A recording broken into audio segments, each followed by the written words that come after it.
Okay, so welcome everybody. Good morning, good afternoon, good evening, wherever you are. We're all joining from different parts of the globe, I think, today. So thank you for joining our Pictas Academy webinar. Pictas is a global creative community of photographers, artists and creators, and we have members literally from all over the globe. So maybe while you're all coming into the room, you could let us know in the chat box where you're all from.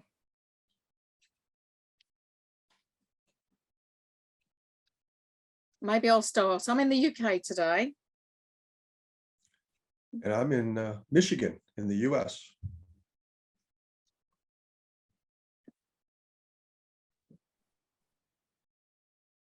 So I can't actually see anything in the chat box. I don't know whether anybody's typed anything. There's one popped in. There's one. Hello. I have a feeling that might be Matthias. Getting the ball rolling. He's over in Italy. Yeah. Yeah. Okay, so we've got quite a few of you in the room now. So we'll go ahead. So my name's Nikki Finch and I'm part of the Pictas management team. So my role's creative and communications director. Harry, the CEO and founder of Pictas, is not here today, so he sends his apologies. We have also got Matteo here, who is the Pictas membership director, and he will gladly help you with any questions about membership that might arise today. And maybe Matteo can put our contact details into the chat box for you if you would like them. So a couple of things before we start, a couple of techie things. You're going to be automatically muted and your cameras will be off. If you've got any questions, could you please leave these till the end of the session from Mike and put your questions into the Q&A box rather than the chat box. So the Q&A box you'll find at the bottom of your screen, hopefully, and then they will be answered at the end of the webinar. So you've got another option at the end of the webinar. You could raise your hand and we will turn on your mic and then you can ask the question directly to Mike. Comments say chat box chat is disabled. Is it? That's why nobody's talking to us, Matteo. Okay, thanks for that, disabled. Mike. Can you sort that one out, Matteo, from your end? I'm not sure whether he's I'm trying to figure out what the problem is. Yeah, okay. Well, I'll carry on chatting anyway. So please put your question and answers into the Q&A. We'll sort out the chat box as soon as we can. And I didn't know you could disable it. I thought it was. No, I didn't either, actually. I thought it was always on. There's a hello. Okay, so today we're joined by the amazing Mike Moats, who's going to be presenting his macro photography webinar. So Mike is an international award-winning professional macro photographer, and he runs a very successful macro photo club, which I'm sure he's going to tell you about. So I would like to invite Mike to start the webinar, and I'll join you later during the question and answers. All right. Thanks, Mike. Thank you. I'll bring my screen up here.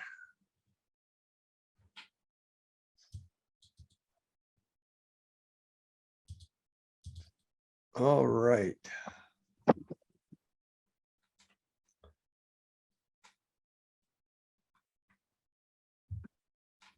Okay, so I am Mike Moats, and I am from Michigan, Sterling Heights, Michigan in the US.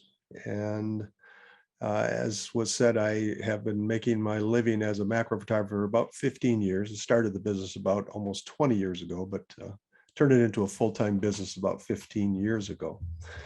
So what I do is try to take what I've learned through my successes over the years and pass them on to people and hopefully help them to be good macro photographers.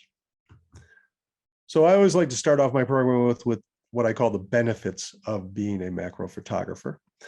We have a lot of benefits over, say, a landscape or a wildlife photographer. Shooting subjects close to home is one really nice benefit. So I've got 4 parks within 20 minutes of my home, so I don't have to travel long distances. I don't have to have plane trips and hotels and car rentals, going to the national parks like say a landscape or a wildlife photographer would do. I can shoot very close to home, and I could literally just make my living shooting in those 4 parks without having to travel outside. I can shoot in my backyard. When it's too hot in the summer, too cold in the winter, I shoot indoors. Landscape and wildlife photographers can't do that. So that's a really nice benefit that we have as macro photographers. Subject matter changes every month. So the parks that I go to, I have my favorite locations, and I can go to those same locations each month and find new things to photograph because the life cycle of the plants through the 12 months is constantly changing. So there's always something new happening in those areas. So always, having that changes as they go through the 4 seasons works out really, really well. Shoot any time of the day. Another really nice benefit we have, landscape wildlife photographers, they tend to shoot early morning, late evening, not so much in the middle of the day because the light gets too harsh for them. But macro photographers can shoot all day long from morning till night because we control the light on our subject. So we don't have to shoot at certain times of the day like landscape and wildlife photographers. So another nice benefit. More creativity. We have very shallow depth of field when we move in really close to our subjects, and many times we use that shallowness of the depth of field to create soft focus images and create kind of dreamlike looking images. And so that is a creative style that macro photographers can use with their f-stops.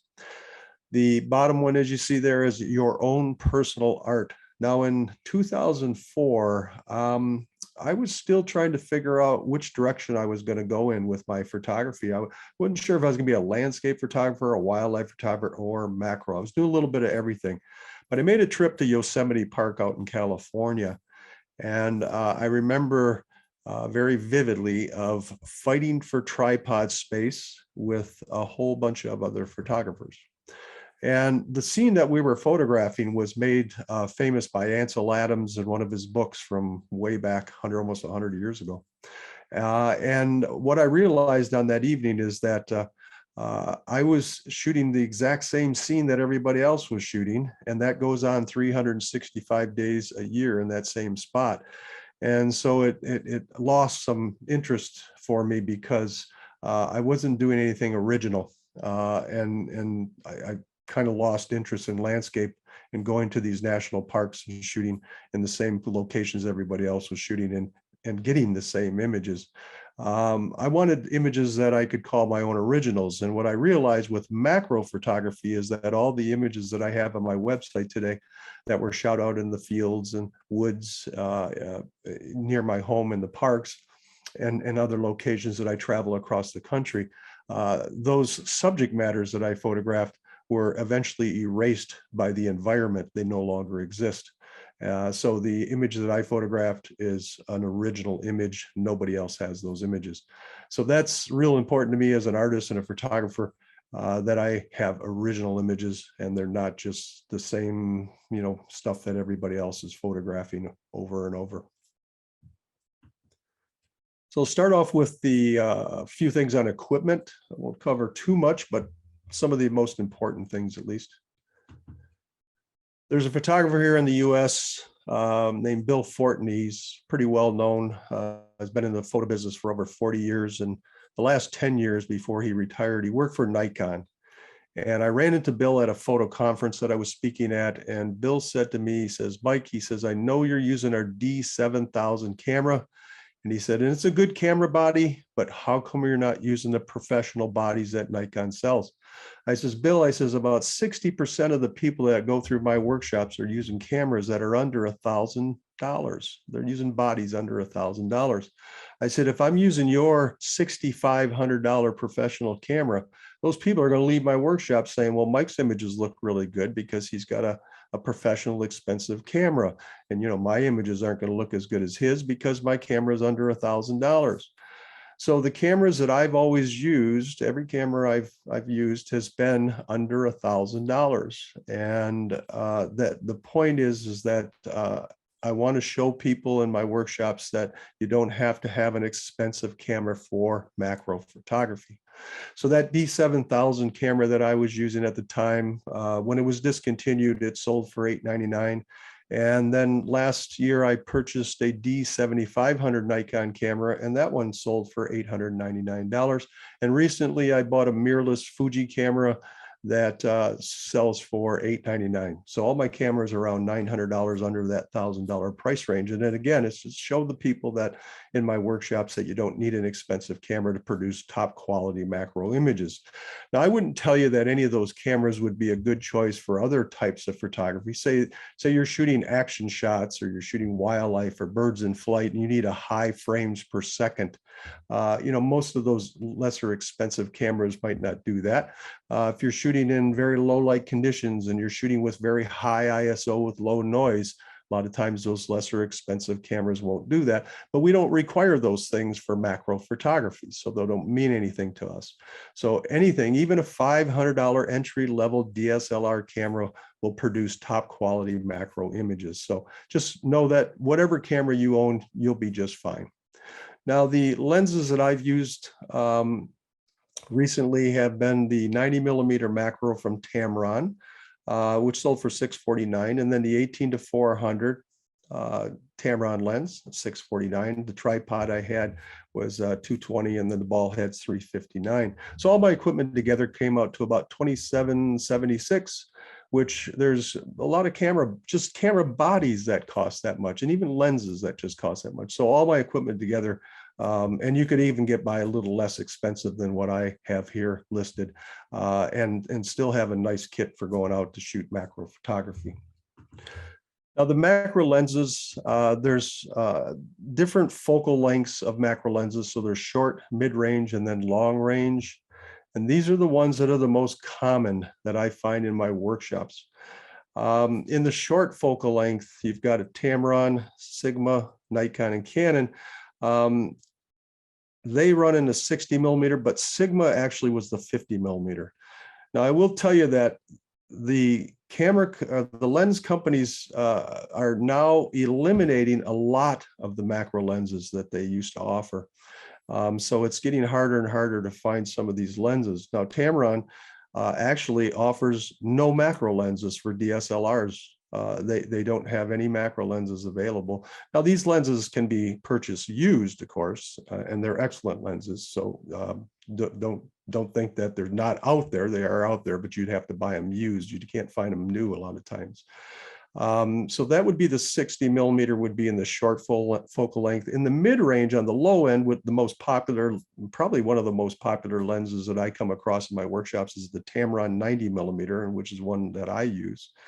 And again, that's no longer available, but you can find them used. In the mid-range, you've got the Canon at a 100, and then at 105, you've got the Sigma and Nikon. Now, sadly, in the telephoto lenses, none of these companies offer any of these longer lenses. One of the most popular was the 180 zoom, 180 telephoto lenses. For years, those were always the most popular. Tamron offered it, Sigma and Canon. But I was just talking to Hunt's Photo recently, and they says they don't even sell those anymore. The 150 again was a popular Sigma one, and then the longest of the true macro lenses was the Nikon 200, but again, no longer available. You might be able to find one at a camera store still on a shelf somewhere new, but again, these were always the most popular of the lenses for macro. And you can purchase them new if any of these are lenses that you would be interested in looking at.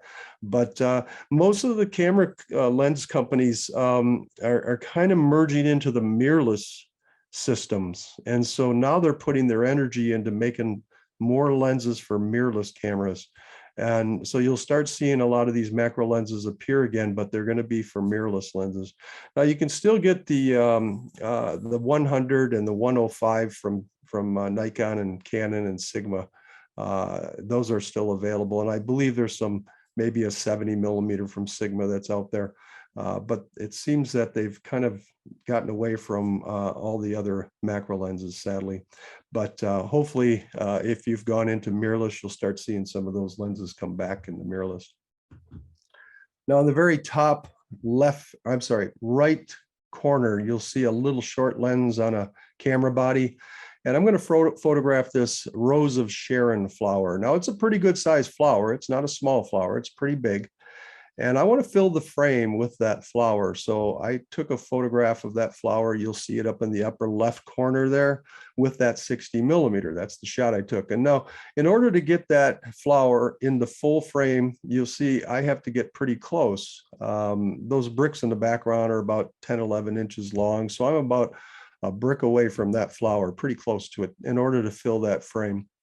Now, below that, you'll see a little longer lens on the camera body. And that's a 90 millimeter Tamron. And in order to get the exact same framing of that flower, like I did with the 60 millimeter, I had to back away from that flower. And that's what we call working distance. So I have gained some working distance between me and that subject by going to a longer focal length macro lens.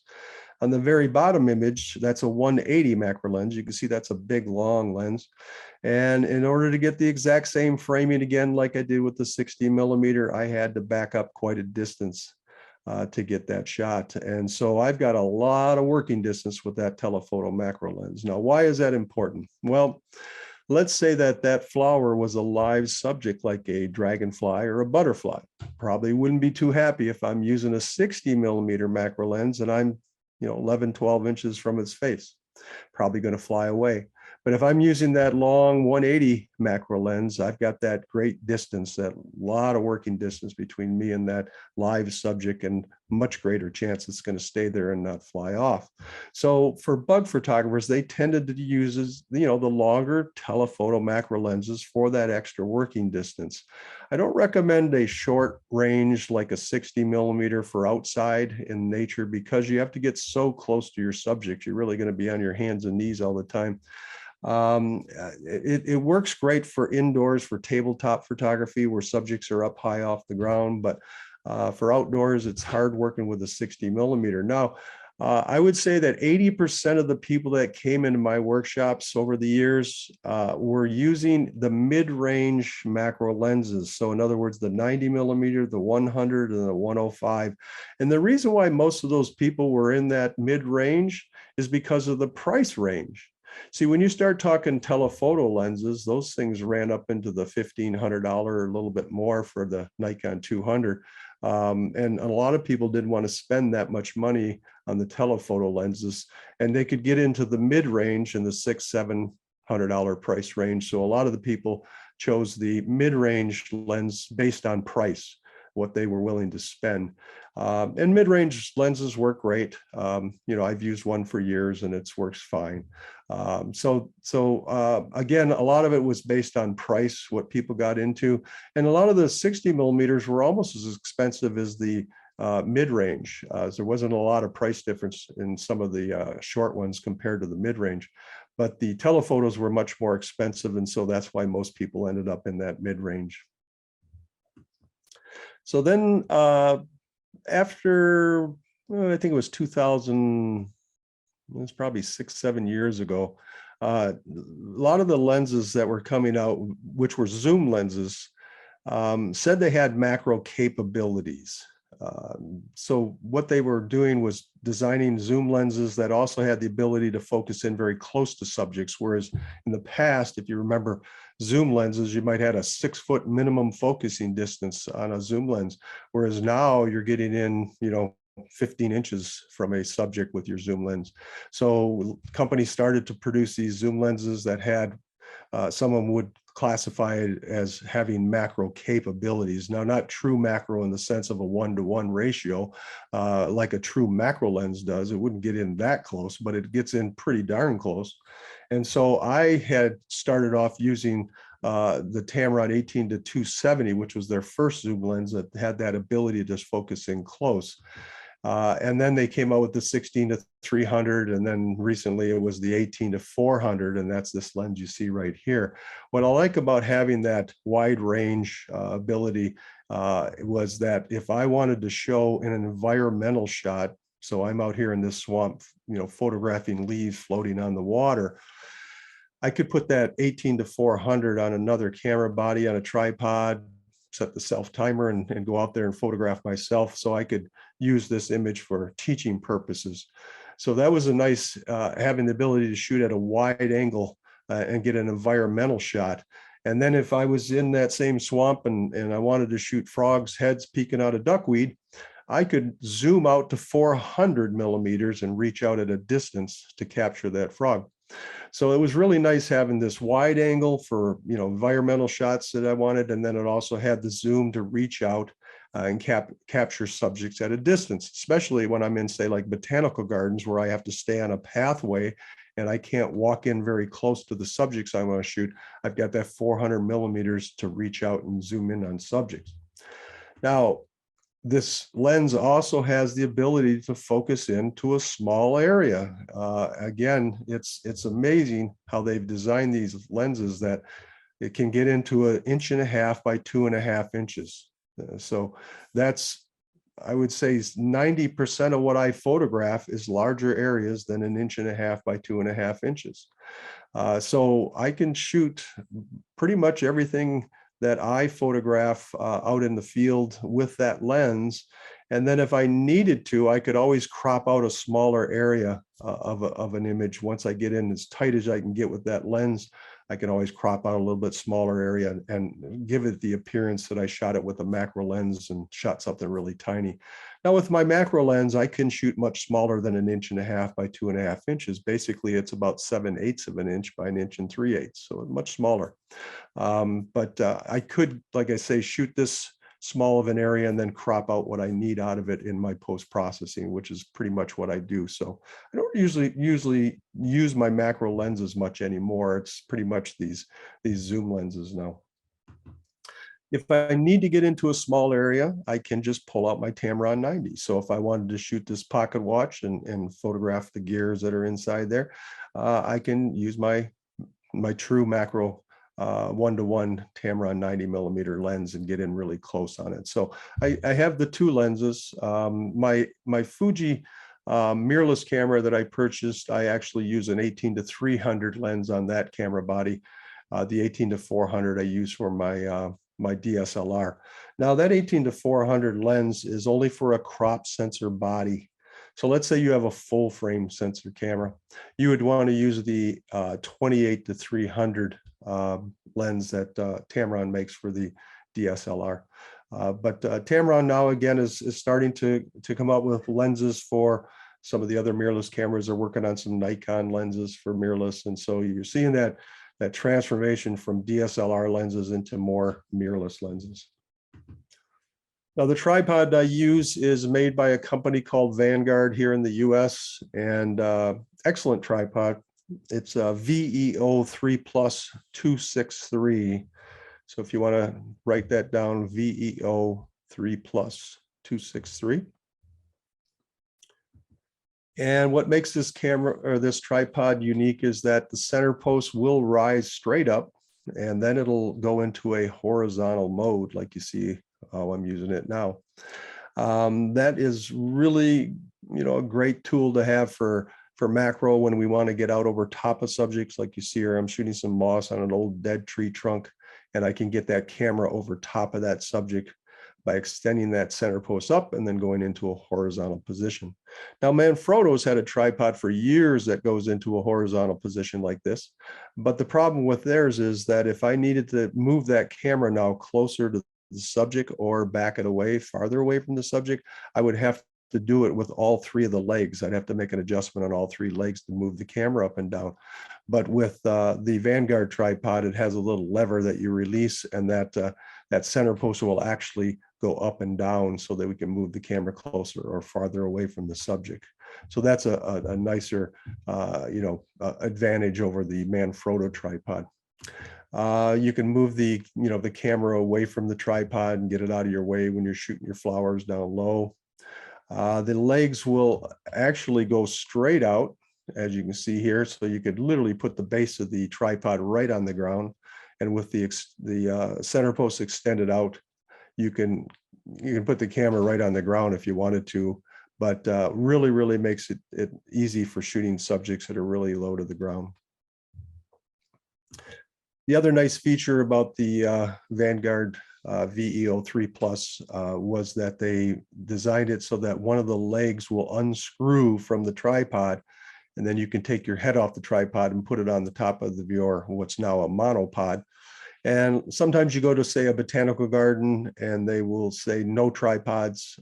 You can just unscrew one of your legs, leave the tripod in your car, and then you'll be able to use a monopod. Most of them, they don't mind monopods. They just don't want the big legs of the tripod sticking out where someone might trip over them. So that's a nice feature all built into that. And that tripod only sells for about $220 US, which is a pretty good price for a tripod, especially one that does all of what it does. Now, most of you probably use a ball head on top of your tripod, and it's a big metal heavy housing with the ball positioned at the top. And you can see that little U slot in the front there. Let me see if I can get my, there we go. Just see that little U slot cut out right there. And that's where we'll move the camera into as we want to shoot down towards the ground. Which we do a lot of times. We're shooting towards the ground, and we'll move that camera into that position, and maybe have to pivot the ball head back and forth to get the camera into the position for framing. So it's a little bit of an inconvenience because, again, you have to work within that U slot. Now, the head that I'm using is made by Acratech, ACRATECH, and it's called the Ultimate Ball Head.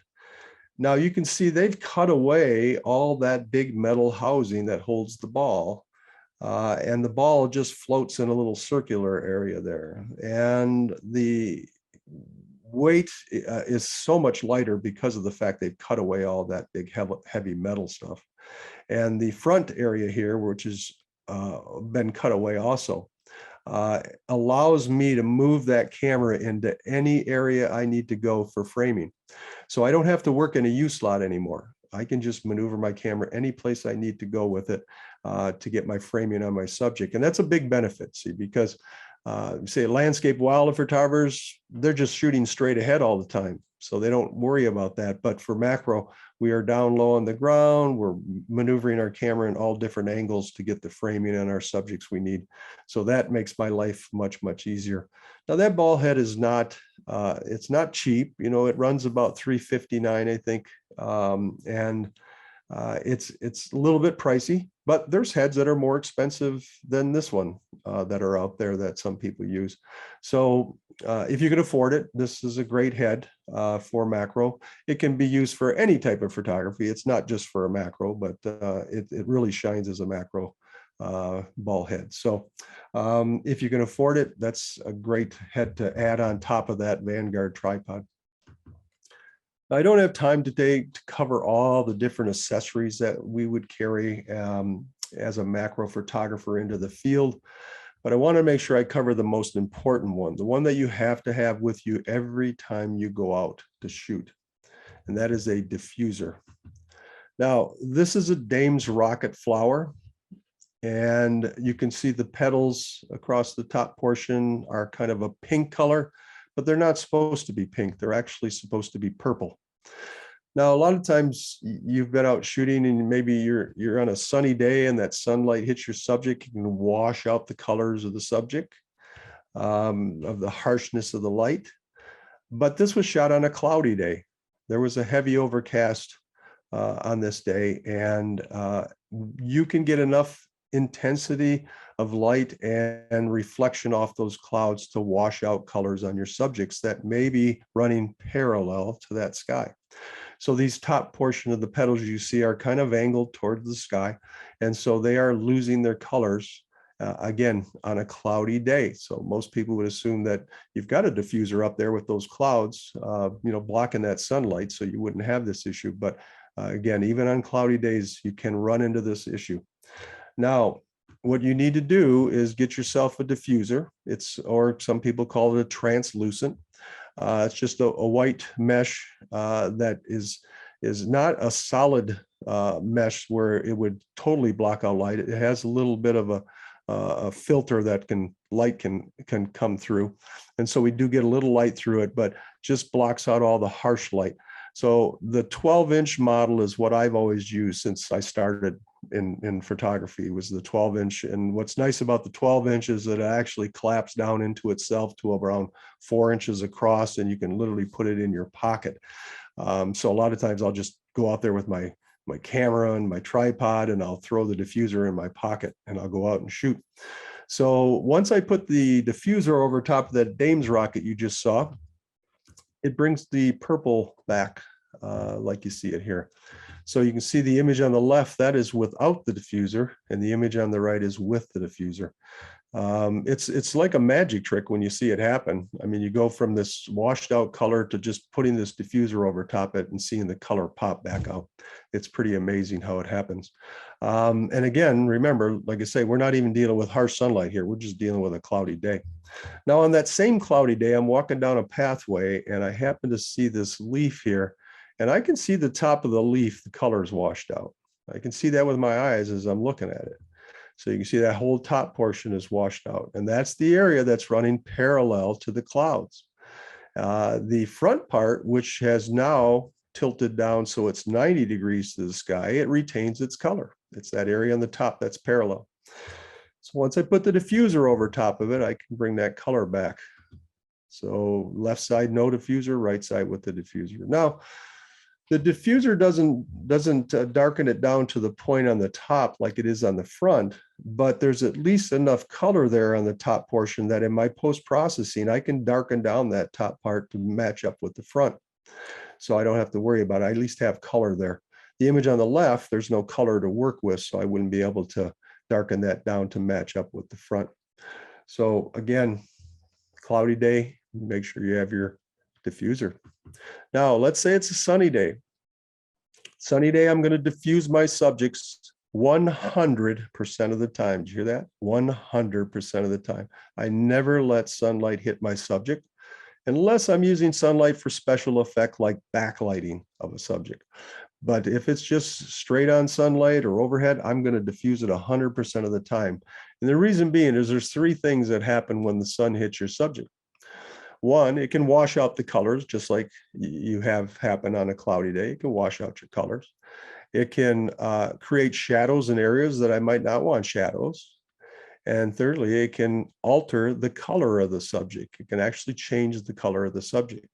So on the left side, you see this image of a sumac branch, and that's early morning sunlight hitting that branch. And that early morning sunlight has a warm feel to it. And what it's done is it's actually altered the color of those leaves so that they're not as green as they're supposed to be. They're more of a yellowish green now, but I don't want yellowish green leaves. So I place my diffuser between the sunlight and the subject, and the image on the right side is the natural green of the leaves. So again, left side with the sunlight, altering the color, and the right side is with the diffuser, bringing the color back to the natural color it should be. So again, I'm diffusing 100% of the time on sunny days when the sun is hitting my subjects, and on cloudy days, depending on the subject and how it's angled to the clouds and if it's being affected from overhead. And many times I shoot on cloudy days where I don't need the diffuser, but I always have to make sure I have it just in case there's those days like that leaf that I was shooting, or the flower that I was shooting, that I always make sure I have that diffuser with me. You might use your diffuser indoors. So sometimes when I'm shooting inside, this is a little succulent that I bought at a plant store, and it has a little bit of a sheen to it. So with the light hitting at the right angles, it creates little, what we call hot spots, little white spots. Now, some people might say, well, why don't you use a polarizer? Well, the problem with polarizers is they have to be at the correct angle of the light in order for it to work. And I tried using polarizers many years ago in the beginning when I started, and they didn't work 100% of the time. Sometimes they worked, sometimes they didn't work. So with the diffuser, they work 100% of the time. And a diffuser is going to cost you far, far less than any polarizer. So just get yourself a diffuser. Now, when you go out in the field and you have your diffuser, you're wondering, do I have to hand hold this all the time? Well, you could hand hold it, or you could buy yourself a plamp, P-L-A-M-P. It's made by a company called Wimberley. Now, the plamp has a large clamp on the left side, as you can see there, that you could clamp onto your tripod leg, and then has a flexible tubing. On the other end, you have another clamp that you can insert your diffuser into to hold your diffuser. That works real well if you're really close to your subject. You could clamp it on the tripod leg, put your diffuser in there and then hold it over top of your subject. But let's say you're using a longer, say a telephoto macro lens, like a 180, and you're back 3 feet away from your subject. If you attach that to your tripod leg, that flexible tubing is not long enough to reach out and then place the diffuser over top of your subject. So what Wimberley did was they came up with a stake, and now they sell a stake that you can purchase, and then you can stake next to your subject, attach your clamp onto the stake, and then on the other end, like you see here, you could clamp onto the stem of a flower. If it's a little windy, you can stop the flow of the flower, or you could put your diffuser in there and then have your diffuser positioned over top of your subject. That way you'd be independent of it and you wouldn't have to worry about holding your diffuser. You can move your camera around and let the stake and the clamp hold it for you. So that would be something that you'd want to carry along with your diffuser when you go out into the field. And a lot of times I just hand hold it. Sometimes I'm too lazy to pull out the stake in that, and I can just reach out with my hand and hold it over there. But there are times when I will take the time to pull the stake out of my photo bag and the clamp and set it up. Now this is where I shoot in my home on my stairway, and most people are wondering, why are you shooting on your stairway? Well, because that is a 2-story high foyer in the front of my home, and on the top front part of my home is a large, very large window, and that floods that stairway with natural light. It's the best place in my house to photograph with natural light. The door wall at the back of my home was one place that I started out shooting at. I would set up a table, had a big window there that the light would come in. The problem was it's one direction the light's coming in, and so it worked okay. But I find that in my stairway here, the light kind of tends to wrap itself around the subject. It's not as directional by the time it gets to where it is from that window. So it works much better. So that's why I do all my shooting here. Now, one of the problems with shooting indoors is that with these stairs here, I don't want stairs as the background behind my flowers, right? So I have to put something behind those flowers as a background. Now, when I started shooting many years ago indoors, I was using black fleece and I was using white backgrounds. And so all my flower photography was coming out with white or black backgrounds, which is okay, but it never looked natural to me. It wasn't like I shot the flowers out in a field somewhere where there's some nice green grasses behind it that I blurred out. So what I did was I went out and started creating my own backgrounds that I could use, natural backgrounds that I shot out in the field. So what I did was I went out into grassy field at one of the parks near my home. And you could do this in your backyard with just grass. It doesn't have to be a field like this. I set up the tripod with my camera and my 90mm macro lens. And I would tell you that if you're going to do this, you're better off using your macro lens if you have one, because it does a better job blurring it than a zoom lens. So I'm using my 90mm macro. Now, when you manually focus on a subject, you have a focusing ring on the lens and you manually focus it, you'll get it in focus like you see here. Once you take that focusing ring a little bit to the left or a little bit to the right of the focus point, it starts to go soft or out of focus. So what I did was I just took that focusing ring and I rotated it way to the left, and then I went the opposite direction, way to the right. Now on my lens, when I go to the right side, when I rotate it a great distance to the right side, that subject right there will go completely out of focus to a solid color. Now, once I get it to that solid color, I photograph it and I end up with this. So that subject right there with the lens, the focusing ring turned all the way to the right, will blur that subject to a solid color and look like that. So now I have a natural, green color from nature that I can print out, and then I can put it behind my flowers when I'm shooting indoors and get the same effect like I do when I'm shooting outdoors and I blur out the grass behind the subject I'm shooting. This is printed onto a matte paper. Don't use any glossy papers. You don't want any sheen on there. You want a nice flat matte paper. Some of you might look at that and say, well, I don't want a solid color. I'd like to have a little bit of texture in there. So this is a different subject that I'm going to shoot. And instead of taking the focusing ring to the point where it's completely out of focus, I leave a little bit of texture in there, a little bit of blotchiness. And some of you might say, well, that looks a little more natural to me than just a solid color. But I will show you images in a little bit where I shot subjects that have solid color green backgrounds that were shot in nature. Let's say that you shoot some brown grasses with yellow flowers in it, you'll get a little different tone of green, some more of a yellowish green. And if you shoot with some pinks in there, you'll get some pinks and greens. So you go to, say, like a botanical garden where they have lots of, large plots of colorful flowers, and you can just sit there and manually focus and take them out of focus and photograph them. And then you'll have different types of colors and shades of different colors that you can use when you're shooting your flowers when you're indoors. So that works out really nice for backgrounds. Now, when I talk to macro photographers and ask them what do they struggle with, what are they having problems with, it's always the depth of field. They don't understand what f-stop they should be shooting at. They don't understand how much depth of field they get at all the different f-stops. And one of the issues with macro photography is when we get in really close to our subjects, we lose a lot of focus. We lose a lot of depth of field. So it's a big problem for macro photographers, and they struggle with the issue with the f-stops and then how much depth of field they get. So we have two images here, one on the left side, that's a soft focus flower image, has that kind of dream-like quality. And you see very little in focus. So all I have in focus on that is just this little area right in here. That's it. Very tiny little area that's in focus.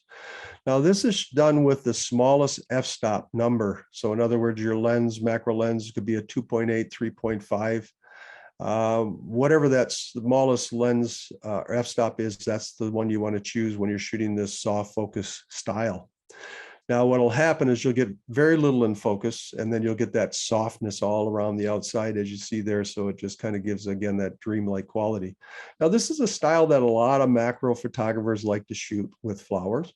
I will tell you though that it's not real popular when you show it to your family and friends and people that are non-artistic, non-photographers.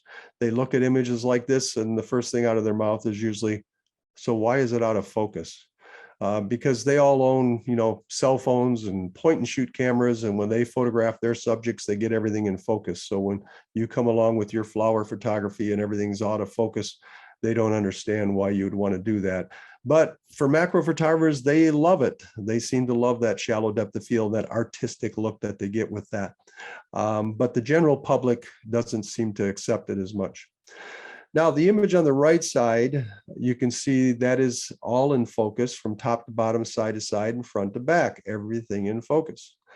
Now that is done with the highest f-stop numbers. So the f32s, f22s, the big numbers, and that gives you more depth of field, more in focus on your subject. I'm going to show you some more examples here. Shallow depth of field, small f-stop number. This is a Trillium shot with a 3.5 f-stop on a 180 macro lens. And as you can see, there's very little in focus. Actually, it's only in focus, only in focus right here, right on the edge of that petal. And that's all that's in focus, very little, probably about 1/8 of an inch. And then it softens down into the flower and then turns into a solid color in the background. This dragonfly, just the face of the dragonfly is in focus with the smallest f-stop. You get the blurred body and the blurred wings, and then the solid green grass in the background. And this is a goat's beard seed head, and I focus just right in this area right in here. And with the smallest f-stop, you get that shallow depth of field that softens into that seed head right there. Now, this is the other end of the f-stops going up to the big f-stop numbers, f32. Everything in focus, top to bottom, side to side, front to back. And same with this one here, f32, top to bottom, side to side, front to back, all in focus. When I post this image, I always have people ask me, did I focus stack that? I go, no, I just used the highest f-stop of my lens. Focus stacking to me is a waste of time unless you're shooting very high magnification where you get super shallow depth of field. But with a standard macro lens, zoom lenses, anything you shoot, you'll be able to get everything in focus by just going to your highest f-stop numbers. This frog was shot at f32, and I did an article for Outdoor Photographer magazine a few years ago, and the editor emailed me. He says, Mike, he says, you have the f-stop listed on that frog shot at f32. Is that correct? And I emailed him back. I says, yep. I says, you have the file. You can check it out. It's right in the file. So he looked it up, and then an hour later, he emailed me again. He says, you're right. The file says f32. He says, I just never heard anybody shooting at that high f-stop. I says, well, when you're shooting macro, if you want to get enough depth of field on your subjects, then you got to go to those big f-stops to get a lot of depth of field. Yeah, you know, a lot of people are talking about focus stacking, and I just find it a total waste of time. Why would I want to shoot 10, 12 images of a subject and then go through the hassle of merging them into a program? And dealing with the wind outside, chances of that subject moving during those 10, 12 shots. When I can get it done in one shot, I can do it all day long with one shot. I don't have to focus stack any of these. So this is an interesting thing. That image on the left there is a pair of sunflowers that I bought at a farmer's market near my home. And I placed the flower on top of the bottom one is laying on top of the one in the back. And, you know, some sunflowers are pretty large flowers. And so there's a lot of depth here from front to back. And I'm not even directly over top. I'm kind of shooting at an angle to it. So there's a lot of depth of field from the lower part to the top part. And in order to get that all in focus, again, I shot it at the highest f-stop on the lens, f32. And I got it all in focus. Now, on the right side, you see a book there. And that book is the title of it is called Group F64. Now, the most famous photographer, US photographer in landscape and nature was Ansel Adams. And in 1932, I believe it was, Ansel Adams and Edward Weston, another famous photographer from that time, and 7 other photographers started a camera club in California. And the name of that camera club was called Group F64. And what they did was they bought lenses that went up to F64, and their style of photography was to get everything in focus that they photographed. And so they used the highest f-stop, f64, to get everything in focus for maximum depth of field. So here you have the most famous of all photographers shooting in the high f-stops to get maximum depth of field, even with his landscape photography. So if it's good enough for Ansel Adams shooting at high f-stops, it's good enough for me. Now, a lot of you out there saying, Mike, wait a minute, you can't shoot at high f-stops because you're going to get diffraction. All right, so if you don't know what diffraction is, I'm going to explain it to you. Now, on your lens, you have an aperture inside your lens that opens and closes. Now, when you're shooting at the smallest f-stop, let's say your macro lens is a 2.8, and you're at 2.8, that aperture inside the lens will open wide open. As you go to your higher f-stop numbers, that aperture inside the lens will start to shrink down to a smaller opening. Every time you go to a higher f-stop, it gets smaller and smaller till you're at the f32 or 22, depending on your lens. And now it's at a very small little tiny opening inside that lens. Now you're going to photograph this subject, and the light from that subject is going to enter into your lens through that little aperture opening, that small opening. And when it's trying to squeeze through that tiny opening, has a tendency to, shift a little bit, move a little bit. And when it hits the sensor, it doesn't create the sharpest image with that lens. In other words, your details will be a little soft. All right. So that is diffraction, and that's what happens when we're shooting at high f-stops. And that's why you may have heard, or probably have heard, many people over the years say never shoot at high f-stops because of the diffraction. Now, in the digital age, we have our post-processing tools. We have Adobe products, Photoshop, and we have Nik software, we have Topaz, we have Smart Photo Editor, and all those programs offer you a sharpening program. Now, what I've learned over the years when I started in digital photography is that when I shoot at those high f-stops, I will get softness with my images at high f-stops. But I also learned that I had a sharpening program that would sharpen my images and basically correct any of that softness that I was getting from the high f-stops. So this image that you see right here is a sunflower that I shot at f32 because of the depth of field that I wanted to, achieve. And you can see it's not very sharp. So what I do is I take it, I crop it, and then I run it through my Smart Photo Editor program and sharpen it, and I end up with that there. So with some color enhancements and sharpening, you can see it's a very sharp image going from that to that. So again, that's the softness that I'm getting it, from the diffraction, but I don't worry about it because I know I can sharpen it with my post-processing tools. Here's another sunflower that I shot, same thing, high f-stop numbers, cropped it, did a little color enhancement and sharpened it, and there it is. So again, you don't have to worry about the softness from the diffraction when you're shooting at the high f-stops. Our main goal is to get everything in focus and get a lot of depth of field.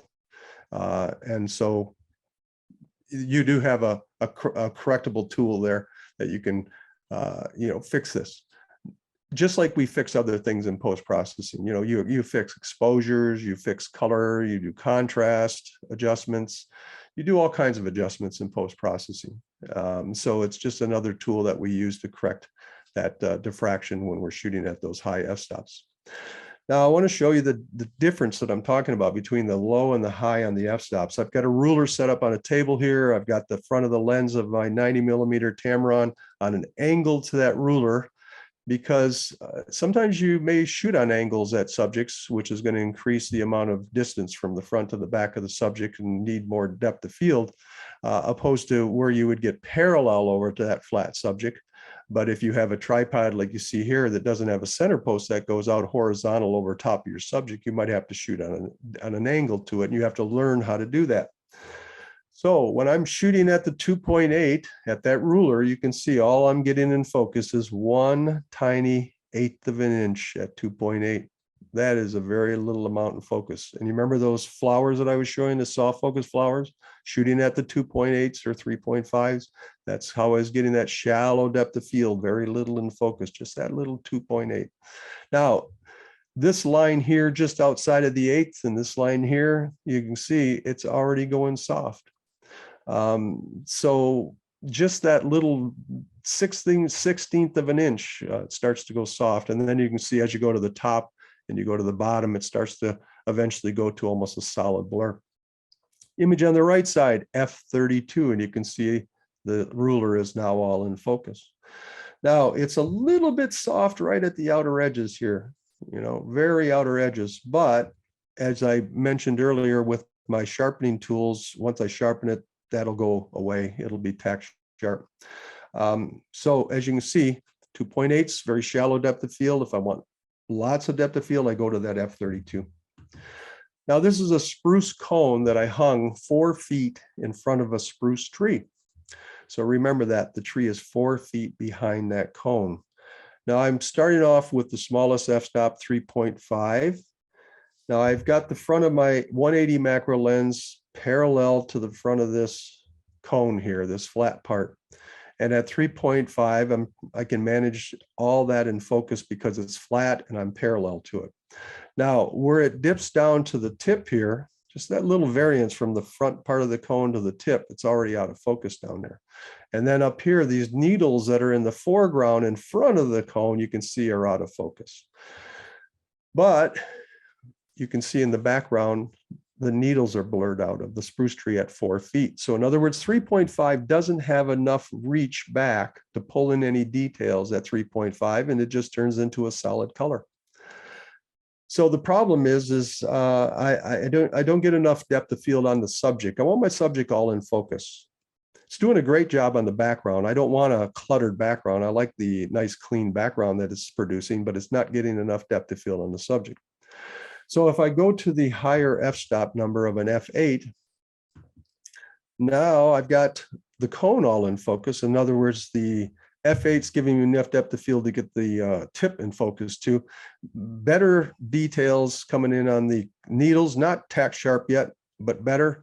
But f8 now has enough reach to go back and pull in some of the lines of the needles you can see. So it's getting a little cluttered up on my background now. Now it's not really bad, but starting to get a little cluttery back there, and I don't like that. But I'm still not getting all the depth of field I want on my subject. So if I go to f16, now my subject is tack sharp from top to bottom, front to back. Needles all in focus in the foreground, everything's in focus, but look what happens to my background. F16, I'm starting to reach back and pulling in the details at 4 feet behind the cone. And that's a problem. Now I've got a cluttered background, and I don't like that. So this is the problem that macro photographers run into, and what I hear is that I'm shooting in small f-stops to help blur out the backgrounds, but I don't get enough depth of field on my subject, only half of it's in focus. But then when I go to the higher f-stops to get more depth of field on the subject, I start bringing in all the cluttered background. These are examples of images that I photographed out in the field where I have a subject all in focus and a nice, clean, solid background. Little jewel weed flowers, some dewdrops on a little stem there with a leaf and a dewdrop, all in focus. And that's grass in the background that's totally blurred out. Nice, everything in focus, nice, clean background. Flower has everything in focus. Again, nice, clean background behind it. And our critter portraits, we want our critters to be in focus with nice, clean backgrounds. And this little hoverfly on a knapweed flower, all in focus, nice clean background. And a dewy covered dragonfly with a nice clean background behind it. This is what we don't want. We don't want our subject in focus, but clutter behind it. We want to clean that background up. So this is how you do it. It's real simple. This is not difficult. It's not hard. It's very simple. This is the key to flower and critter portraits. So what you have to do is find the right subject. What I mean by a right subject is a subject that is isolated away from clutter, isolated away from clutter. And then you have to find the angle to that subject with your camera angle so that the background behind the subject is as far away as possible. Now, the farther away the background moves from your subject, the higher the f-stop can go. All right. So again, find the right subject, isolated subject, then find the camera angle to that subject with the background as far away as possible. And the farther away the background, the higher the f-stop goes. All right, now this is the area that I photographed the Dame's rocket flower that I showed you earlier in the program, where I diffused it with my diffuser to bring the color back from pink to purple. This is the day I shot it, where I shot it. You can see it's a cloudy day, it's not sunny. And these flowers, as you can tell, grow in big clusters. All right, and that's a problem, because if you want to photograph any one of these flowers in this cluster, where's your background going to be? Well, it's literally inches behind your flower. That's not going to work. So what you do when you get into these areas with these clusters flowers, you go out to the outside perimeters and you find the single flowers that are growing by themselves out here. All right. Or you might find some flowers that are up above all the other flowers that, again, where there's nothing behind them. All right, but the one that I chose was right here, and I'll show you that one. There it is. Now you can see it's isolated all by itself here, nothing behind it, no clutter, none of this clutter behind it. And that area that you see in the background, that wooded area, is probably 15 feet behind that flower, at least 15 feet behind that flower. So now I can photograph that flower and get up into the F11s, maybe F16s, and get it all in focus and maintain that blurred background. So again, that background, when it starts moving back there 10, 15, 20 feet away, we're going to start being able to blur that out when we get into those higher f-stops.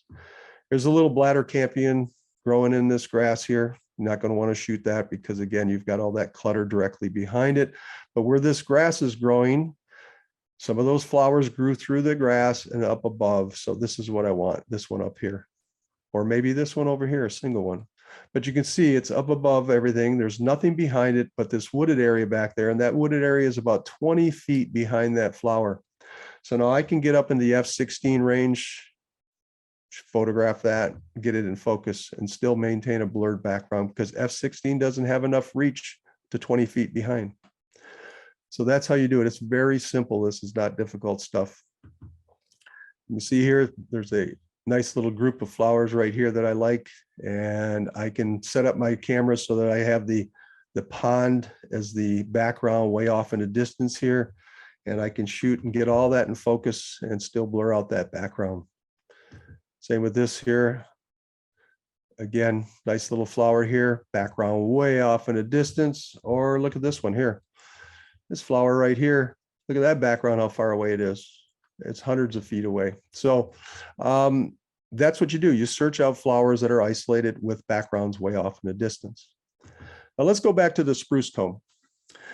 Now you remember at 3.5, I could blur out that background at 3.5, but the problem was it didn't give me enough depth of field on the subject. Now let's say that I could find a different angle to shoot that cone where there was a spruce tree now at 10 feet behind it. And at F8, I could shoot that spruce cone, get more depth of field, but still blur it out at 10 feet behind with F8. And if I found a different angle where I was shooting at that cone with the spruce tree that was now 20 feet behind it, I could probably get into F11s, maybe F16s, and get that cone all in focus and maintain that blurred background. I've shot many times as high as F22 and got everything in focus, and nothing coming in on the background, just a blur background. So as you can see, it's very simple. It's not that hard. Now, here's a situation where you have this cluttered grass and you have oxeye daisies that are growing, these little white daisies that are growing in this tall grass here, all through here. There is literally not one of these flowers that you could photograph where you're going to have a background a distance away. It's going to be heavy grass right directly behind it. So let's say that you needed to get a shot of that. You have a choice. You can either walk away and not shoot anything. I'd rather not shoot than have a poor image. Or the other option, you do have one other option. You remember the backgrounds I taught you how to make that you're using indoors when you're shooting indoors, those solid color backgrounds? Well, guess what? You can take those with you when you go out into the field and put them behind your flowers. And then you could shoot at F32 if you want. And all it's going to do is reach back and hit that solid background. And you're going to have a nice clean background behind your flower. So in this case here of cluttered grass, like you see here, if I need to get a shot of that oxeye daisy, I can just pop out one of my backgrounds out of my backpack and position it behind the flower and photograph it. And it'll look identical to if I shot it in an area where I blurred out the background, just like I showed you earlier. So it can be done in situations where you get clutter. A lot of times where I use my backgrounds is botanical gardens, because in botanical gardens, everything is very closely packed together. It's very tightly packed together. And it's almost impossible to find a flower or a subject to shoot in a botanical garden with a background 10, 15, 20 feet away. So in botanical gardens, I use my backgrounds exclusively when I shoot, because again, I can never find a flower with the background off in the distance. So those backgrounds that you bring, what you'll want to do is you don't want to just bring the print out there because the print is floppy. You want to put a backboard on there to back it up so it makes it stiff. So I use foam core, I use mat board, you could use cardboard if you wanted to, and you want to attach that print onto that backboard to stiffen it up. Now, in order to attach that on there, what I do is I buy what's called two-sided carpet tape. There's glue on both sides of the tape. And so then you just put the tape onto the backboard, peel off the little thing that keeps you from sticking to the other side. And then you place your print on there and it'll stick right onto that backboard. And that'll stiffen that print up so that when you're out there, it's not going to flop around behind your subject's going to be nice and straight. So that would be your option when you get into cluttered conditions, is pull out your backgrounds. Now, I have a small backpack that I carry because I don't carry a lot of equipment. So I only carry 8.5 by 11 prints. I can buy them stock 8.5 by 11 size prints and print them and then put them on a backboard. And those work just fine. I'm usually shooting single flowers and it's usually big enough to cover the background of a single flower. Now, if you have a larger backpack and you can fit, larger prints in there, then that would be good. A lot of the backpacks nowadays have a slot area that you can put in like a laptop or a notebook into. You can just slide your prints right into that area where the notebook would go. And again, larger backpacks will hold larger prints. Mine's only an 8.5 by 11 will fit, and that seems to work just fine for me. So here's an example of what I'm talking about out in the field. These are lily of the valleys. It's the springtime in the woods. The lily valleys are one of the first ones that start popping up. And they are very low to the ground, as you can see, and very cluttered. It's pretty much impossible to photograph any of the little groups of flowers here with a background off in the distance. So I place the background behind it. Now, you remember the plamp that I taught you about? You can use the plamp to hold your diffuser. Well, now I'm using the plamp to hold my background. So you can see I've got the stake right here, staked into the ground, and I've clamped on with the clamp, and then you can see I've got it holding my background. So now I can move my camera down, get in position, set up my shot, framing, and photograph the flower. So this is the shot that I just needed to clean up this background right here where I could see past these leaves. And so that's just taking care of that background for me. But without that background, I would have cluttered leaves going in different directions back there. So again, real simple. You can do it without the backgrounds by just finding isolated subjects with backgrounds off in the distance so you can get into those higher f-stops. Or you could just go out and take your backgrounds and put them behind everything and photograph them. You can use as high as f-stop you want. It's just going to reach back and hit that background. So that's a very easy way to do it. As you can see, it's very simple. It's not that difficult. So when you're out in the field, give yourself options when you're shooting with those different f-stops. You don't want to come home after you've shot a subject by using only one f-stop on that subject. Because when you get home and put it on your monitor, you may look at it and say, you know what? I wish I would have got a little more depth of field, or maybe you're thinking a little less depth of field. Maybe you want a shallower depth of field. But if you only have one f-stop, you only have that one choice. And you may not be able to go back and reshoot that subject. It may not even be there when you go back to reshoot it. So while you're there, while you got your tripod set up, shoot at least 3, minimum 3, and even better, 5 different f-stops. And then when you get home, you can choose which one works the best. Okay, you can go through and look at them and say, I like number 2 or number 3 or 4 or whatever, and then you can pull that one out and delete the rest. Now, these are 2 calla lilies that I set up in my home just for an example to show you what I'm talking about. This was shot with a 2.8 on the macro lens, and I just placed focus right here. All right. Now I didn't do anything different. All I did was just, change the f-stop. So after the 2.8, I went up to 2.8. Now, when I say shoot 5 different f-stops, I don't mean f-stops that are right next to each other, because you wouldn't see much difference in the depth of field. You have to skip a few f-stops. So every time you go to the next f-stop, skip a few. So I went up from 2.8, jumped up to f8. and shot it again. So this is the f8, so a little bit more in depth of field than it was at 2.8. And then I went up to the f11. And this is the f11. So now you can see that back flower starting to come in a little more detail, the front in a little more detail. And then I went to f16, a little more in focus, and then f22.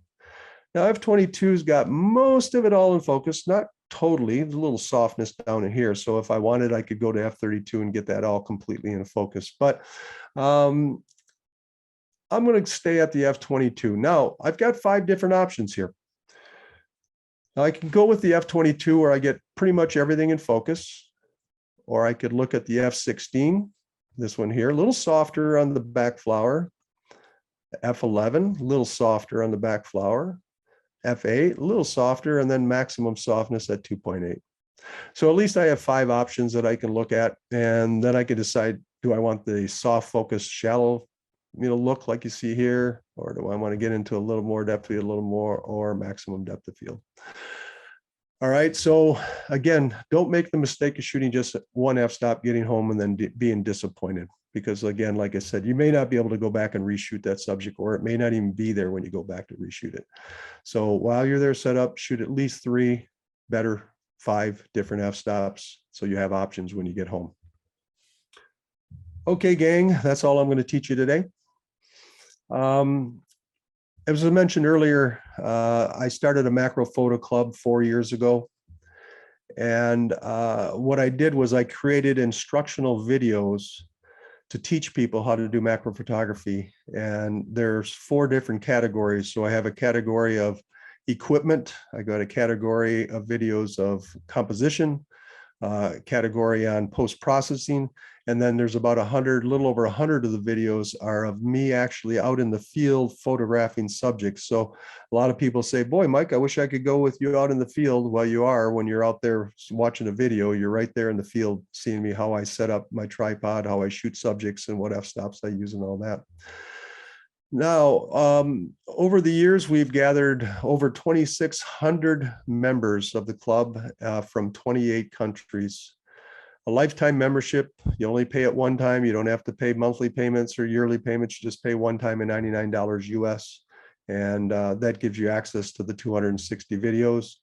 And we also have a Facebook group where you can share your images and ask questions of members there. And then we have 12 sponsors, and each month one of my sponsors gives away a product of theirs that I raffle off to the 2,600 members, and somebody wins something. Great instructional videos. Again, I've just taught you maybe an hour's worth of stuff, but there's so much more you can learn. Okay. If you're interested, go to my website. You can see it at the bottom in yellow, tinylandscapes.com. And just at the top part, you'll see some links up there, and look for the link in the middle that says Macro Photo Club. Click on that. It'll give you a little more information about the club and also how to sign up. Woo, okay, I'm tired. All right, I'm going to stop the share here. All right. Anybody have any questions? I'll be more than happy to hang out and Yeah, we've got some questions, Mike. So sure. For you, could an 85mm full frame f1.8 for macro photography be good? Sure. Yeah. Yeah. One thing I'll say is, I've always used Tamron lenses. I am sponsored by Tamron, and they've worked great for me. But I will tell you that any macro lens from any of the companies, whether it be Nikon, Canon, Sigma, Tokina, they all are excellent. They're all good lenses. They don't make any bad lenses and macro lenses. When you get into zoom lenses, you'll see sometimes they have a kit lens, and then they have the kind of the pro model zoom lenses and the kit zoom lenses. But they don't do that with macro lenses. They're all good. So whatever macro lens you own, you'll do great. You'll make great images with it. That's cool. Thanks, Luke, for that question. Judy has asked you, what is your preferred method for sharpening? Oh, I use a program called Smart Photo Editor. Actually, it's from England, and it comes out of England, and it's called Smart Photo Editor, and it has a really good sharpening program in there. And this Smart Photo Editor has over 7,000 creative filters you know, that you can add to your images to create all kinds of interesting things. And it only costs like $29. It's cheap. And that's my main processing program. I mean, I've used Elements and I use Nik software and Topaz and all those different programs, but my main program right now is Smart Photo Editor, and it's an excellent program.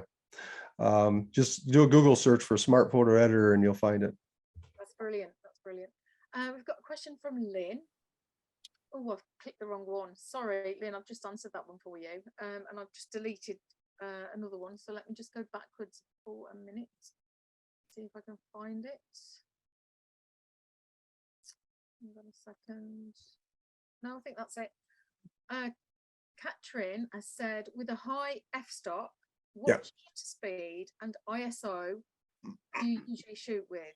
Okay, that's a good question. When I was using my DSLR 7000 and 7500 camera, I was shooting at 1000 ISO. And with my new Fuji mirrorless camera, I had talked to the tech rep at Fuji, and I says, you know, how high can I go on my f-stop and, you know, get nice clean images? He said, you can go real high on this thing. So I set it at 2000, and I've been shooting at 2000 and getting clean images out of it. So that really speeds up when you're shooting at those high f-stops. If you were to watch my videos in my club, and you'll see I'll be talking about shooting things at f32, and you'll hear the camera click really quick. When you're shooting in those high ISOs, even at 32, even on a cloudy day, it's pretty fast. It's not a problem at all. So, but most people would tend to think that when you're shooting at a high f-stop, you're going to slow your camera down quite a bit because you're not allowing enough light to come in through that little aperture. But with those, I mean, we're so fortunate we have this ability to raise those ISOs up. And most all cameras nowadays, you can get up at least 1000 or higher on your ISO and still get clean images because all the cameras have really advanced in ISOs over the years. Cool, thanks for that. Let me just, so Thanish is asking, when shooting at more than one times, it's a huge challenge to handhold and get sharp images. Any best practices to share? No, I never handhold because I'm not steady enough. I do know some pro photographers that are flower photographers that actually handhold. I don't know how they do it because I can't. I am just too shaky. I never can get a sharp image hand holding. The other thing is if you're going to hand hold, you better be shooting at 2.8 because you're going to need a really fast shutter speed, right? So with the style that I tend to do, which is more everything in focus, shooting at those high f-stops, it's pretty tough to hand hold because your shutter speed, even though it's fairly quick, it may not be quick enough for hand holding. Tripod is needed, and I tell everybody they should be on a tripod when they shoot macro. But again, some people like to handhold; they don't like tripods. If you can pull it off and do it, then that's great. But I never could. Even with small f-stops, I could never seem to hold the camera steady enough to get sharp images. So I was always forced to have to be on a tripod. And you know, when you work with a tripod over and over and over and over for years, you get used to it. I mean, it's not a big deal. But you'll hear people say, well, it's so hard to work with. Well, it is if you're just starting out, but you know, if you use it enough and work with it enough, you'll get to where you don't even realize you're using a tripod. It's just so second nature, you know. Awesome, thanks, Mike. Katrin is also asking, what shutter speed do you use? It's all going to be dependent on the light. There's no way you could say that if I'm shooting f32 on a subject to get everything in focus, there's no way I could tell you what f-stop it is unless I know what the light is and of course the ISO is. So there's no formula for saying what f-stop to use or what shutter speed to use with certain f-stops. It's all based on the light of the subject you're shooting at that time. Yeah, but your main thing is your main thing is making sure you're using the correct f-stop to get the depth of field you want, and then you know the camera will, you know, worry about the shutter speed with the ISOs and things like that, depending on how long the shutter speed it is and all that. Awesome, thanks, Mike. Oh no, we've got another question just popped in. Hans has just asked, do you use a tripod for insects and the like, i.e. things that are moving? Yeah, yeah, oh yeah. If you go to my website, you'll see I have a section called critters, and that's all the bug shots I've done over the years. And you can see, just like I've been telling you, I get them all in focus with nice clean backgrounds behind them. And they're natural backgrounds. They're not printed backgrounds that I use on the bugs. But what I do is I go out on cold mornings or cool mornings.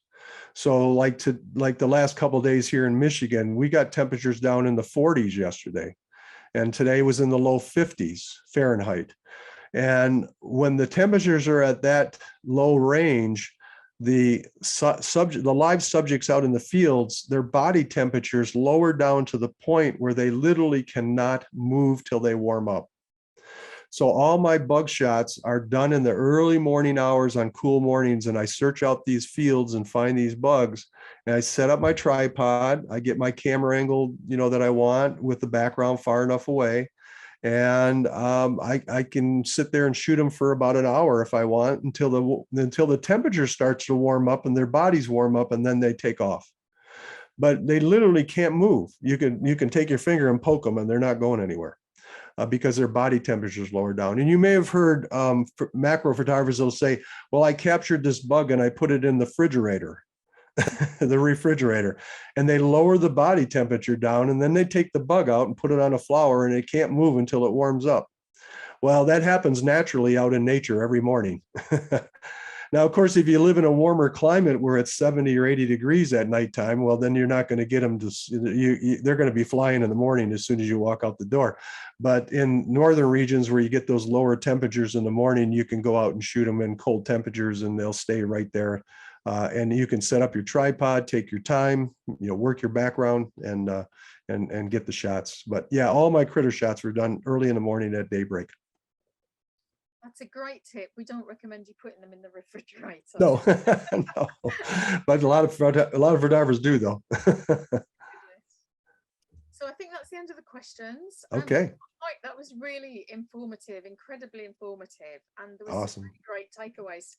Personally, for me, Good. I loved the bit about the unique image, that it gets erased by the environment. I thought that was a really great thing to say. Yeah. And also the cost of the equipment, it was kind of inclusive. I like that, because a lot of people are at the other end of the equipment. Yeah. It's great.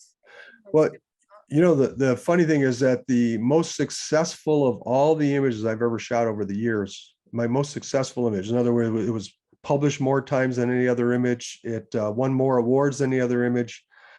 It was purchased, the full rights of it was purchased by Hewlett Packard. It won in many contests. It was shot with a Fuji S2 in 2004, a 6 megapixel digital camera. Wow. It was my very first digital camera in 2004. That's generations ago. And that is still today my most successful image that I ever photographed. And again, that was taken with a camera in the digital age that was far beyond anything we have today. So if I could do it back in 2004 with a 6 megapixel camera, anything that's sold today is far better than what I had at that time. So that's my point, is that, when people say, well, I'm not getting good images, I don't have a good camera. That's not true. Okay. It's not the camera's fault. All cameras are good cameras for macro photography, like I said. And people will say, my images don't come out of the camera looking like yours. Well, mine don't look like they're not very good coming out of my camera either, but I have the post-processing tools to make them look good. You have to understand that digital cameras just don't produce good quality images out of the camera. That comes in the post-processing. And so you have to learn how to work those post-processing tools. You have to sharpen, you have to do all that, filters and things to make that image really pop. And that's where all the magic happens. But the main thing is you got to find a good subject, compose it well, and you can take the picture with any kind of camera, and then you have to have good post-processing skills. And when you combine all those together, you can have some pretty great images. That's brilliant. Yeah. Catherine's just put something in the chat. Thank you so much. This was awesome. By the way, You're welcome. Remember. So that's great. I just wanted to say as well, I thought the magic of the diffuser was brilliant. It is. It's like I said, it's like a magic trick when you see it happen.